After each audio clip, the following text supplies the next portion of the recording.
এই ধরনের একটা নেক্কারজনক মিথ্যা এবং উদ্দেশ্যপ্রণীতভাবে মুক্তিযুদ্ধের ইতিহাসকে বিকৃত করার চেষ্টাকে আমি ধিক্কার জানাচ্ছি। ডাকসু নির্বাচনে স্বতন্ত্র শিক্ষার্থী ঐক্য প্যানেলের কমন রুম, পাঠকক্ষ ও ক্যাফেটেরিয়া সম্পাদক প্রার্থী শর্মী চাকমার বক্তব্যে ফের উঠে এলো ৭১-এর মহান মুক্তিযুদ্ধের সময় পশ্চিম পাকিস্তানি শাসক গোষ্ঠীর সবচেয়ে বিশ্বস্ত ও যোগ্য পাহারাদার চাকমা রাজা ত্রিদিব রায় প্রসঙ্গ। ছাত্র শিবির সমর্থিত প্যানেলের মুক্তিযুদ্ধ ও গণতান্ত্রিক আন্দোলনের সম্পাদক প্রার্থী ফাতেমা তাসনিম মহান মুক্তিযুদ্ধে চাকমা সম্প্রদায়ের অবদান অস্বীকার করেছেন বলে অভিযোগ তুলে স্বতন্ত্র শিক্ষার্থী ঐক্য প্যানেল ৩০ আগস্ট ঢাবি ক্যাম্পাসে যে সংবাদ সম্মেলন করে সেখানে শর্মী চাকমাও বক্তব্য রাখেন।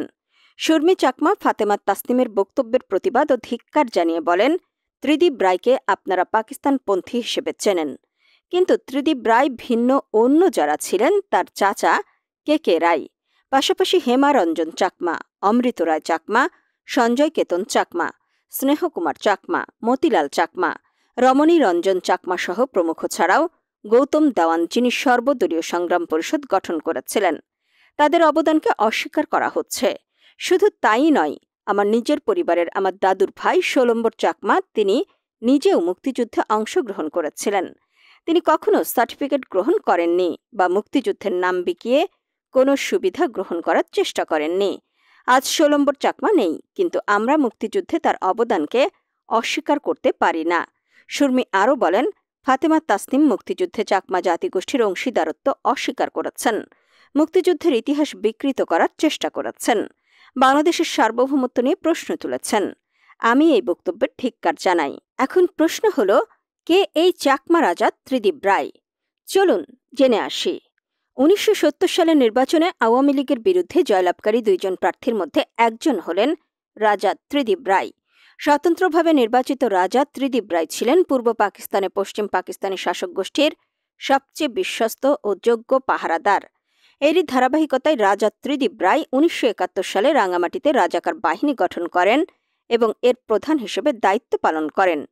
১৯৩৩ সালের ১৪ মে রাঙামাটিস্থ চাকমা রাজপ্রাসাদে জন্মগ্রহণ করেন ৪৯তম চাকমা রাজা নলিনাক্ষ রায়।